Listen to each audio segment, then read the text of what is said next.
The idea for the book came because I visit an average of 3 schools or colleges every week, mainly here in the UK, but sometimes I get invited to other countries as well. And when I'm in those schools and colleges, I deliver talks, but I also do focus groups with teenagers.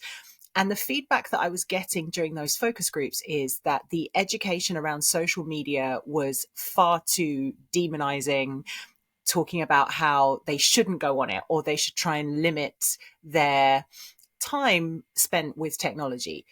And I'm not saying that that's not a good consideration to have. How much time am I spending with technology? But what they were looking for was some really kind of granular advice on how to navigate the online world. So I thought that I would be able to write a book about that. Firstly, because, as I say right at the beginning, I'm kind of old enough that I remember the world before, but young enough that when social media in its current form came along, I found it really exciting and I embraced it. And I'm still quite positive about technology generally. Mm. And also because I have access to some of the world's leading experts in this area who I interview in the book, the Centre for Countering Digital Hate, Mariana Spring, Glitch, who I'm an ambassador for, a charity working in this area. So I thought I'd be a good person to kind of compile all of that information.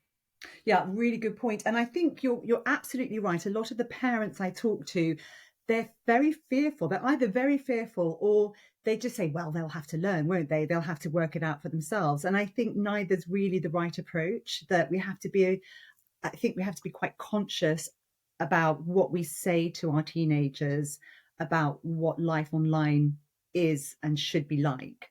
Hmm. What I loved about your book is, first of all, that it's very quick and easy to read. I've read the whole book quite rapidly, and also laid out in a way that for people who've got poor attention span can engage with. And I don't think it's for boys. I don't think a boy would ever read this because partly to do with just the way that it's presented as a book. My 16-year-old looked at it and said, my 15-year-old said, oh, that looks interesting. So it's very interesting to get an instant response about what they might think about it. Hmm. What are your thoughts about the sort of readership? That's interesting. I didn't write it with any particular gender in mind.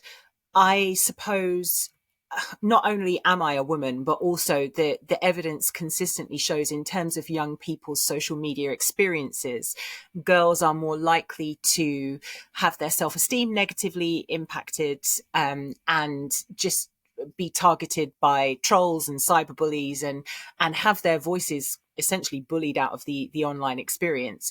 When it comes to things like radicalization and polarizing of opinions, which I also cover in the book, boys and young men are actually more vulnerable to that. So I did have everyone in mind when I wrote it.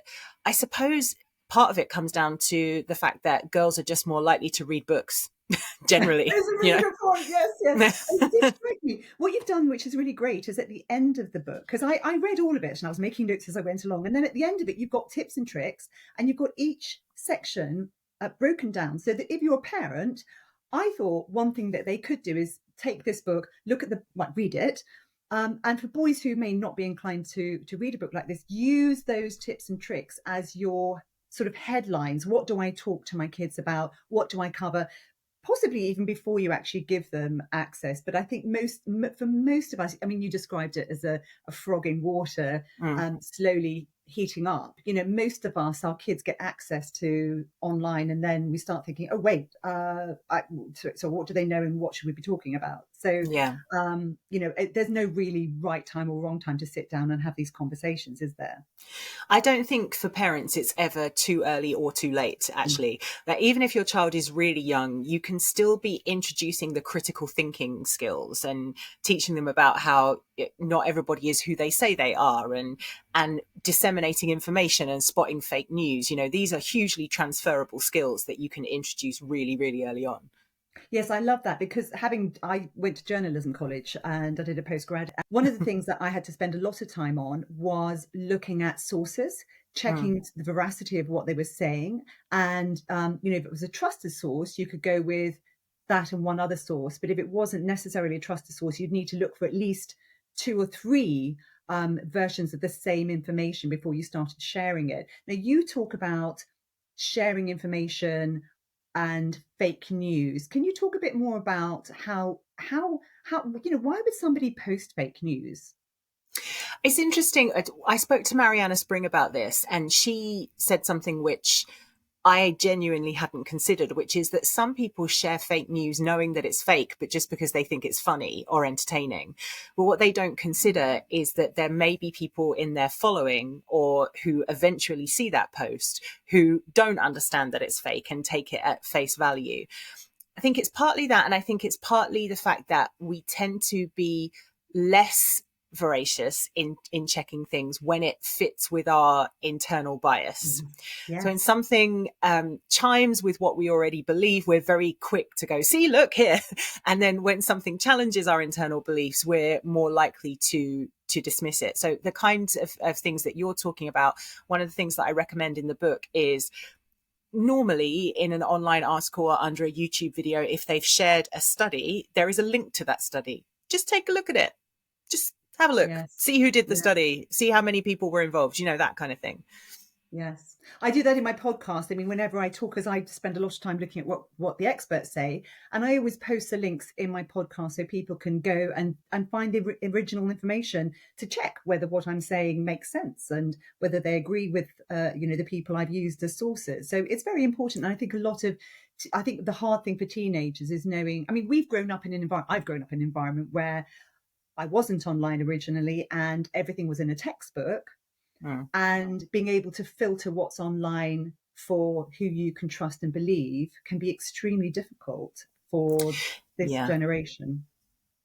I think so. One of the things that I do, there's a class that I do all about social media and self-esteem. And normally I've got a whole year group in front of me. And I say, raise your hand if you live in a house with an even number on the door. Yeah, if your address starts with an even number, raise your hand. And about half of them raise their hand because that's how numbers work.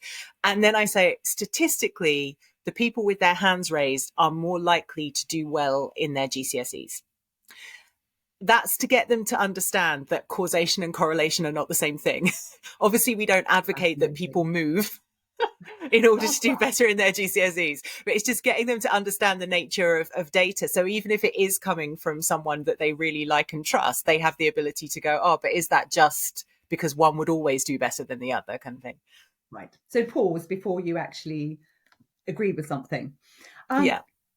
and one of the other areas that I thought was particularly interesting was avoiding tech addiction. Now, I think a lot, you mentioned that right at the start. A lot of parents are very scared of two things. One of them is the extent to which they find their kids are online. And I did an episode on that. How do you, if your kids are on the screens an awful lot, that it's not just the fact they're on the screen, it's what are they actually doing when they're on the screen. And the other thing that really scares parents is who they're talking to. Hmm.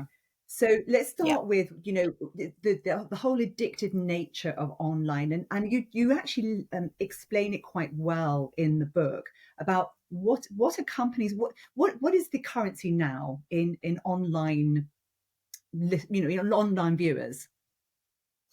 So because we live in the attention economy, technology is essentially always trying to steal our time, because the more time we spend interacting with technology, the more of our data it can harvest. And that could be as simple as the algorithm measuring what we're looking at, how long we're looking at it, what we're most likely to click on. All of that is giving the algorithm a better understanding of what we're likely to respond to.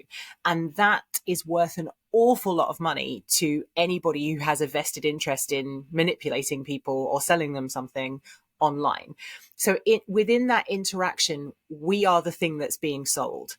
So social media isn't actually free because we're being sold, and it's between the apps and the people who are paying the apps, or the brands that are It's a paying the difficult apps. concept to get your head round.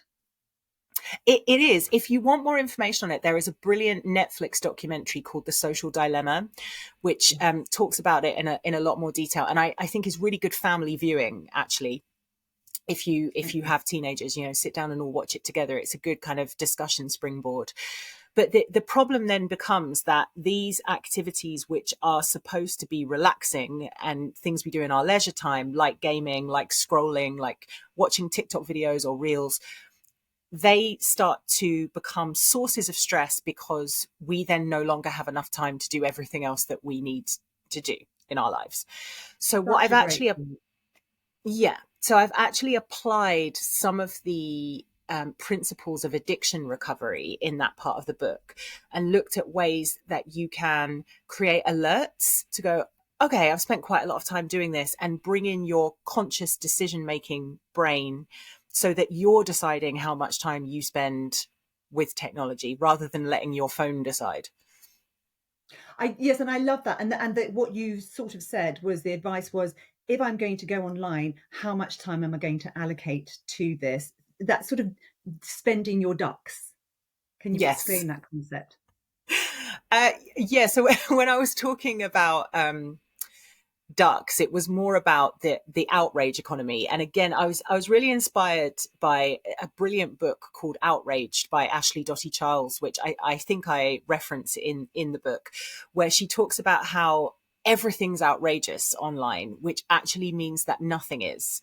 And it means that when something genuinely outrageous happens, it's treated the same as something that doesn't matter. And so people are getting away with stuff. So she encourages us to see our outrage as currency in the bank, and you spend it on the things you really care about. So, Ah, if you're not yes. particularly bothered about something, resist the urge to pile on, is what she says. Yes, don't engage. Yeah. And then coming to the other point that really scares parents is this kind of who are my kids accessing? An awful lot of what I see is parents saying, what can I use to stop my kids from how can I monitor my kids? What should I be doing? What Mm. would be your advice to them? It's really difficult in terms of who they're talking to. That's the most difficult thing to police. I would say the most useful thing that a parent can do is approach all of these conversations about technology with a genuine curiosity of, oh, show me how the app works, or why do you like it, or that's interesting. Because what you're doing then is you're building trust that they're not going to get in trouble if they disclose to you, I've been chatting to this person and they said this.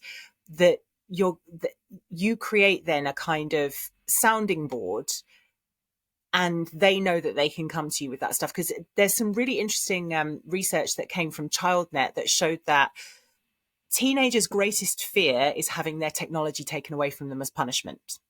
They will do Oh, anything to avoid that. interesting. Yeah. So they quite often were avoiding talking to their parents if they suspected they were being groomed, radicalized, if they were being sent inappropriate material, if they were being encouraged to send inappropriate material. They would rather try and deal with that by themselves than ask for an adult's help because they didn't want their technology taken away. That's so interesting. I mean, we talk about this all the time on the podcast, that our job as a parent of a teenager is not to dictate what they should do. It's like kind of be an ally and a coach and someone who they can talk to about any of these things, so that you've got some open space. But that's, you see, the consequence of taking away the phone or taking away someone's Wi-Fi is used a lot. And Mm. that's a very interesting point you're making there, and really important. Um, so one of the things I wanted to ask you was, why are you, because you're really positive about social media, well, reasonably positive, but enthusiastic, I think is the Yeah. word you used. Yeah. So why should we, as a parent, why should we be excited and happy about it? Do you know what I think it is? I'm a pragmatic person. So I often resist the idea to the notion of speaking in ideals, because I think that keeps us trapped where we are. And my starting point is social media is here and it's not going anywhere. We're not getting that genie back in the bottle. So how can we turn this into a positive experience for young people? And I find so many of the conversations that I have with people my age and older, you mention social media and their first port of call is, oh, thank God it didn't exist when I was a teenager. I'd hate to be a teenager now. I wish we could go back to before it exists. Fine, have that philosophical discussion, but that's not useful to the teenagers It's that exist fruitful. now. So I would rather focus on the positives and what you can get out of it, and what people find online is community, like-minded people, role models, information. That's why technology was created. It was created to serve humanity, and I think sometimes we forget that. I think that's absolutely right. And I personally have found that I've managed to connect with people that I never would have had the chance to meet, or actually didn't understand that that was something that interested me. And I can also find points of view that differ from mine just by actively searching for them. And that's something you talk about, where these slipstreams get created, where it's quite easy, because of the way the algorithms work, to find that you end up in a kind of echo chamber of people who think the same way as you. And then you think everybody thinks that same way. Yes. And what's interesting about the slipstream is you will see opposing points of view, but it will be the most extreme or ridiculous examples of the quote unquote other side. So it exists to convince you that everybody thinks the same way as you, apart from the ridiculous people who should be laughed at and mocked. What you'll never see is the reasonable people who have a slightly different view from you. So I encourage young people to think of it as like a maths problem. If you can see someone's workings but you just don't agree with their solution, then they're a good person to engage with online, because they're going Yes, to I love. challenge your thinking. Yeah. And but why does that happen? Because that's the thing that's confusing, is that yes, I can understand that we'd end up in this sort of, slipstream, but how is it that the algorithms get us there? What's going on? Well, because they're trying to keep us online as much as possible, and we're much more likely to engage with either people who agree with us or people who make us really angry. And if Ah, somebody just makes you go, you're not really going to engage with that, are you?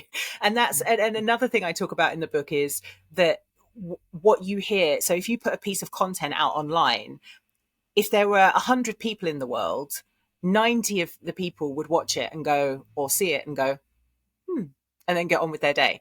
And then the 10 people you hear from are the 10 people who either loved it or you made them angry. So your impression of the response that you're getting is not actually accurate. yes, yes, that's fascinating, and I can absolutely see that. And if you were, I think you mentioned that if you were trolled, and trolling, perhaps you can explain what that is. And I suppose for a younger teenager, this might end up happening if they'd made a remark or something, and then people started. The word would be piling on the phrase. So, Mm. what's your advice? What's trolling, and what should somebody do about that? So trolling is when you send somebody abusive or negative feedback just to try and get attention. That's what trolling is. And the official advice is don't feed the trolls. That's very difficult to do because we have inbuilt negativity bias, which means that, and you see celebrities do this, they will get 1,000 comments underneath an Instagram post saying you're amazing, and then the one that says like you've got a bit thin, that's the one that they will respond to. So people very quickly learn that's the quickest way for me to get attention and traction with this, and some people get off on that. A pylon is a slightly different thing. That's when people see that somebody is being targeted for a perceived transgression and then they join in. And my advice, if you find yourself at the center of a pylon, is if you possibly can, don't respond for at least the first 24 hours while you're feeling really emotional. And it's horrible being at the center of a pylon, and it's very difficult not to look. Even if Are you you are saying just looking, switch off, just don't look? try. It's really hard, but even if you are looking, try not to engage with anything, because ultimately what you want to be able to do is say, is there any validity in this? Do they have a point? Interesting. If they do have a point, do a proper apology, not I'm sorry if, but Mm, a genuine, if I could have my time again I wouldn't have done this apology. If they don't have a point, that's when you've got to start blocking and muting people. right, right. And how do you do that? Because you said there's block, but I think you were saying that there's this amazing facility where you can just mute people. And that Yeah. means that it's kind of a low grade option of just ensuring that you have a positive experience online. Yeah. So there is a mute button, and on Instagram there is a restrict button. So you restrict how much you see an account. On Twitter, it's mute. On TikTok, it's I'm not interested in this. If you click that, that person pretty much disappears from your feed, but they don't know that that's happened. A block is, in a way, it, it's quite an aggressive move if it's someone that you know, and if it's someone that you don't know, it's letting them know that they've had an effect on you. Yes, they've upset you. Mm. Yeah, to mute, I think, is always a better option. Interesting. Yeah. And you mentioned earlier on that for girls, the online experience can be quite difficult because there's an awful lot of information about the way we're supposed to look and the way we're supposed to think about ourselves. And I've seen my, because I've got two bonus daughters. One's now 28, the other one's 25, and I've seen them go through this because, of course, the 28-year-old didn't have the same experience of being online as the 25-year-old because it happened as they were growing up. And so their relationship with online is different. And I think the Mm. 25-year-old is more comfortable with how she works online. If you were to advise a young girl who was just starting to, I think the crux, the kind of difficult ages, 11 to 13, Yeah. 14, really hard on girls, what would you be saying parents could say to their daughters about being online and how they should feel about themselves? So the number one, the most important thing is diversity, by which I don't mean, because I found recently that when people say diverse, they mean a specific thing. Like somebody was saying we need a diverse person the other day, and I went, what? And it turned out they meant a black person, and I was like, well, you need to say a black person then, because diversity doesn't exist without a kind of set. So you're kind of centering whiteness. But anyway, so what I mean by diversity is lots of different people who look different from each other. Regardless of how you look, you should be following a really wide range of shapes and sizes and races and ages and abilities. That has been proven to have a positive impact on people's body image, because the message that I give when I'm talking to young girls and teenagers about body image is there is nothing inherently wrong with, for example, wanting to wear makeup or wanting to do something interesting with your hair or having an interest in fashion. But these things are supposed to be joyful. They're supposed to be there for Yes, creativity and self-expression. It's not what you do, but why you do it that is important.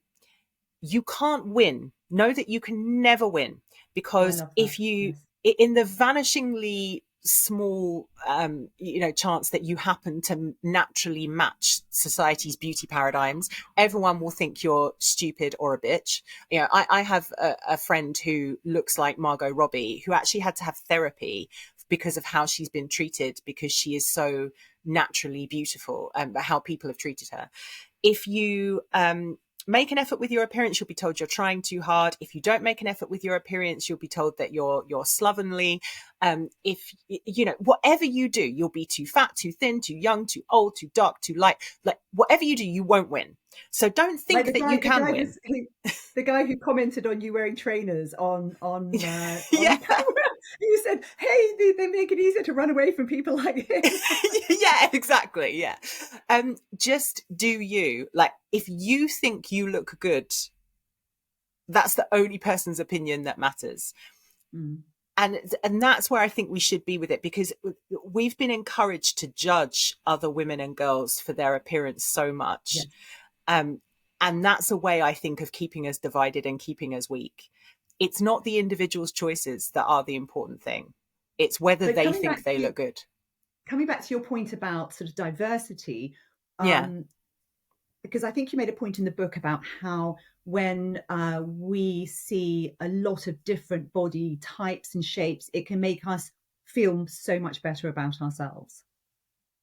Yes, because then the message becomes, look, there are tons of ways to be a person and to be gorgeous. And bodies come in lots of different ways. And that's such an important lesson for them to learn. I did a TV program a couple of years ago called Naked Beach. And that was based on a piece of research that was done by Professor Keon West at Goldsmiths University that found that if you spend time around a diverse range of naked people, so if you went to a nudist beach, for example, for a week, it would improve your body image because you wouldn't just be seeing one body type constantly, you know? Mm. And that's the problem, because when I look at things like Instagram, I'm not on TikTok, but when I look at Instagram, there's an Instagram look. And I'm Yeah. always saying to my girls, come offline, look around you when you go to the supermarket. How many people actually look like the people you're seeing online? And that's the reality that I'm trying to sort of push a bit more. It's harder Yeah. online. And it's Mm. boring. It's boring when everyone looks the same. I completely agree. Now, also, the other thing that I think we mentioned boys, and I think one of the things I did an episode on the manosphere, and it was prompted by a mother who contacted me and said, "I've got three sons. Two of them seem really enamored with Andrew Tate. I just don't know what to do about this." Hmm. And so I did an entire kind of research about all of it rather than just him, because I think what he's doing is he's using dog whistle words that flag up things that people like, but his real followers, his young boys, to them he's what looks successful. And I Yeah. don't, what would you say, so if parents have got sons who are kind of going down that path, or how would you advise them to help their sons find good role models that aren't necessarily, because I don't think Hmm. masculine equates to being, a rapist. These things are different. You don't have to be like that. I completely agree. There are some great male role models out there who are actively questioning the kinds of ideologies that are put forward by people like Andrew Tate. So, for example, there's a guy called the Young Imam. He's called Saba, and he talks about. So you know how Andrew Tate claims that what a lot of what he talks about is Islam, and this guy's like, no, no. If you look at what the Quran actually says, it says you're not allowed to tell women what to wear and you shouldn't judge other people. And he's kind of really, from an academic point of view, Fascinating. saying, that's there's another guy called Alex Holmes who talks all about mental health and being able to express emotion and vulnerability as a man and what that looks like and how society responds to that. There's another guy who I love called Dan Richards. He's called the One-Armed Wonder. He's a disability advocate. Um, for slightly older men, there's a guy called Sam Delaney who also talks about mental health, but in a real kind of I'm a bloke. I'm a normal bloke. I like football, and I want to talk about mental health type way. And these I think are the solution, because you or I could talk about Andrew Tate until we're blue in the face, and I don't think it's going to make any difference. I No. think it does need to be men who are leading the charge. Yes. And I think the general message is about questioning what you're actually seeing when you're online, because I think quite often we go, so you mentioned sort of monitoring your time, like how much time am I going to spend online? And my 16-year-old turned to me the other day and said, what's weird is I would never allocate 45 minutes of my time in the middle of the day to watch one of my favorite programs, and yet I'll pull out Instagram and suddenly find 45 minutes later that I've just lost an Yeah. entire chunk of my life. And so I think coming back to this whole question about online and being conscious about it, if you're going to tell parents that, any top tips, what would be, finally, what would you say to a parent to try and get their kids to be more conscious about their time? So, you know how we do dry January, or a lot of people do dry January, and it's become this thing of I'm sort of compensate. It's a compensatory behavior for Christmas, which I think is really unfortunate, because I think the original idea was to just make you aware of how much you were drinking before, and the same principle applies. If you can, even for just 3 days, say I'm not going to go on Instagram, then you will very quickly become aware of how much time you have. Um, Mm. even if, and to make sure that that time is filled with something. Because if you're bored, you're going to go online. So is there a Mm. book, a physical book that you can carry around with you that every time you want to go online, you defer to that instead? Or can you go for a walk around the block? Or what other activity are you going to put in there that's going to stop you from reaching for your phone? And just see, and there's, without judgment, just see, how's my life different? And do I need more of a balance? The other thing I think is teaching them self-regulation. So the section where I talk about alerts, they're setting the alerts. And I think that that's more effective than parents sticking their head around the bedroom door and going, what are you doing? Is that homework? Or, Yes.